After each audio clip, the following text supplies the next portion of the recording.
Good afternoon. Joe Biden has made it clear he has no intention of pulling out of the US presidential contest, despite his poor performance in his debate with Donald Trump.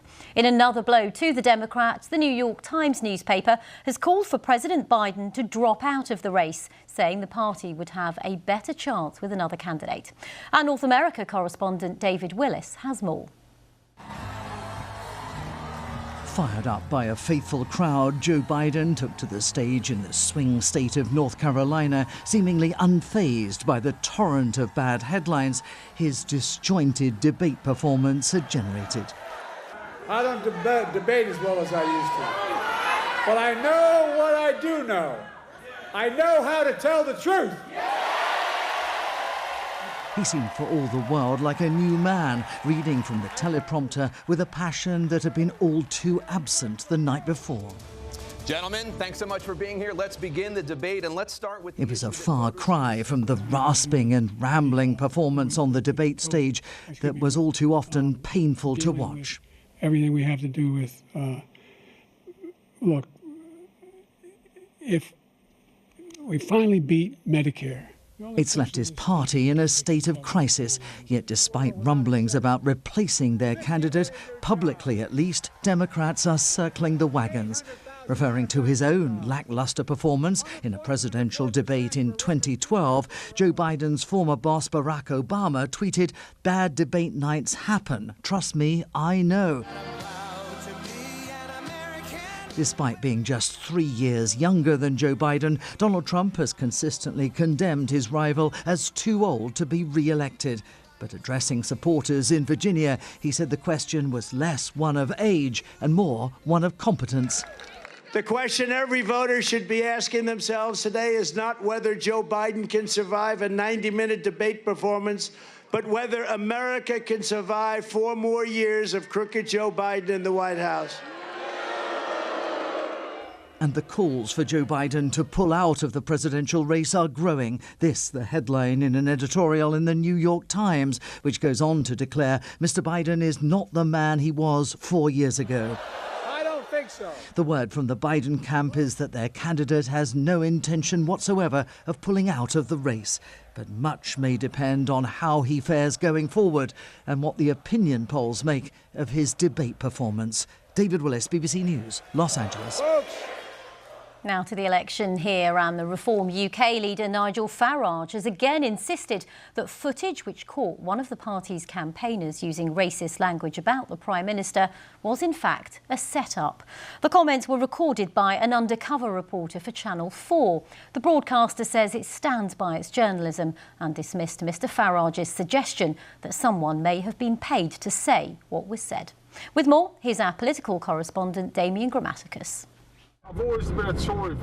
Still causing reverberations, the undercover filming from Channel 4 of Reform UK canvassers.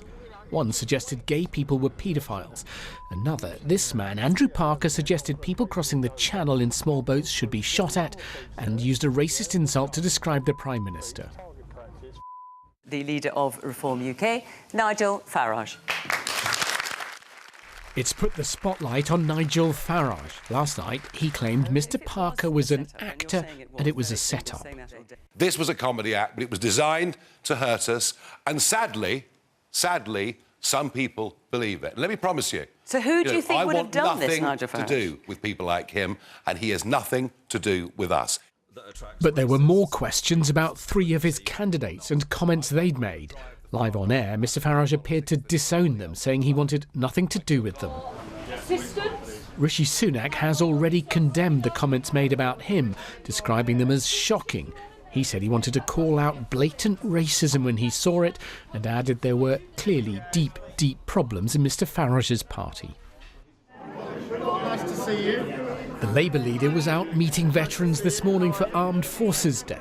He said he shared Rishi Sunak's disgust at the racism, and he said it was not good enough that Mr Farage had condemned the comments after the event. Leadership, Mr Starmer said, was about setting the culture and standards for your party.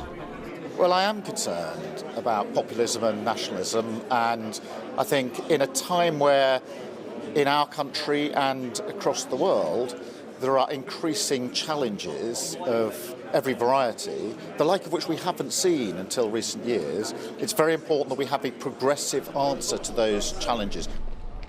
It all means that there is now increasing scrutiny on Nigel Farage, his party, his canvassers, his candidates and his leadership. Well, Damien joins me now in the studio. So, Damien, only a few days really left of this campaign. What impact is this going to have on it? Well, I think two things you can see very clearly this morning, a couple of days on. One is that thing I was saying just there, the focus now on Nigel Farage. He has questions to answer. He says this was a setup, but he's already he was disowning candidates last night. There will be much more scrutiny to come. The second thing is what it means for the Conservatives. And I think that's interesting because they've been on the back foot. Rishi Sunak has been buffeted by events. This gives him a chance to get on the front foot to try to seize the initiative. He's dismissed those comments. His own senior ministers and people in his party have been out today saying, look at the Reform Party, look at what the candidates are, look at the nature of it. They're saying this is racist, misogynistic, and saying to voters, do you think you want to vote for this party? And beyond that, actually even questions. Some Tories have said they would welcome Nigel Farage possibly in future into their party. Some saying that they should never do that. OK, Damien Grammaticus, thank you for the moment. Now, 7 people have been taken to hospital after taking the sleeping medication Zopiclone, prompting concerns over a potential contaminated batch. Cleveland police say the adults were taken to North Tees General Hospital in Stockton-on-Tees, County Durham, yesterday. The force is also investigating the death of one man, thought to have taken Zopiclone. A new search on Tenerife for the missing British teenager Jay Slater has begun following a call from Spanish police for volunteers to help. The 19-year-old went missing 12 days ago while on holiday on the island. Now, he's not been heard of since. He told a friend he was lost in the mountains and had only 1% left on battery on his phone. Spanish authorities want people with expertise in difficult terrain to assist them. Well, our correspondent Nick Garnett joins us now from the island. So, Nick, what's the latest on this search? Well, this is the area where that last phone call was made from, and that's the area that the police have been focusing on right the way throughout. There are around 30 people searching at the moment, but most of those are from the fire service or from the police.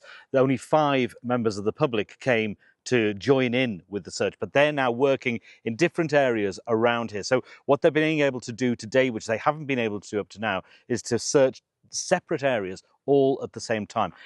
They've been in this valley for most of the time of the search has been going on for him. But right now they've been able to move much further down into the deeper parts of the valley in case, for some reason, Jay was down there. Why that might be, no one seems to know. The police have today confirmed that 2 men that he spent some time with in the evening overnight before he disappeared are not suspected of any wrongdoing at all. It is a complete mystery. All the family want is to know what's happened to Jay. Indeed, Nick Garnett with the very latest on that. Thank you very much. A new portrait of the King wearing his military uniform has been released to commemorate Armed Forces Day. The photograph shows King Charles, who's Commander-in-Chief of the services, wearing his Field Marshal No. 1 full ceremonial coat with medals, sword and decorations. Now the pop star Dua Lipa can tick off one of the things she said was on her bucket list, headlining Glastonbury.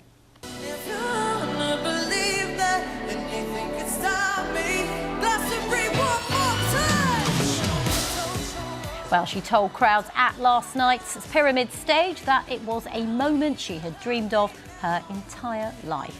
Tonight, Coldplay is set to become the first act to headline Glasgow 5 times. Well, Colin Patterson joins me now from the festival. Colin, you got the lucky gig today. Just bring us up to date on what we can expect. It's absolutely gorgeous here on stage. Femi Kuti has just started his set almost 40 years to the day after he played the same stage with his dad, Fela Kuti, the Nigerian Afrobeat pioneer. Last night, it was Dua Lipa up there, and the reviews are in, and they are pretty much 4-star across the board. The Guardian saying headliners are rarely this hook-laden. The Telegraph going for a lot of fun, but not quite epic. The Times saying dazzling show, but won't go down in history. I was right in the middle of the crowd. Everyone around me loved it. Tonight it's about Coldplay, The Cure, Radiohead. They'd hosted it 4 times. Tonight, Coldplay set that record by hosting it for a 5th time. We've seen towers being built for Coldplay. We believe there's going to be a huge laser show on the side of the stage. This afternoon, it's all about 80s legend Cyndi Lauper. Girls just want to have fun. And Regini, I tell you what, so do boys. So do you indeed, Colin. Colin Patterson, very luckily at Glastonbury in the sunshine. Now, the knockout stages of Euro 2024 get underway this afternoon when Switzerland play Italy in Berlin. This evening, it's the turn of the host Germany, who face Denmark in Dortmund. And that's where we can find our sports correspondent, John Watson. John, bring us up to date on what we can expect. Yes, Regini, so 8 teams have now left this competition as the knockouts begin in earnest today. We will have 2 last 16 matches staged every day over the next 4 days. Here in Dortmund today, we will see the host Germany taking on Denmark. Of course, Germany establishing themselves as one of the pre-tournament favourites with that impressive 5-1 victory over Scotland in their opening match as they went on to top the group. Denmark, of course, qualifying second from theirs. They were drawn alongside England, weren't they, in Group C, the pair of them playing out that 1-1 draw. There is one game which will be of significance to England and their supporters, and that is the outcome of the Switzerland and Italy match, which is being played in Berlin. The reason being, the winner of that would face England in the quarterfinals if, of course, England can get there, because it is a big if as they prepare for their match, their last 16 tie with Slovakia in Gelsenkirchen tomorrow.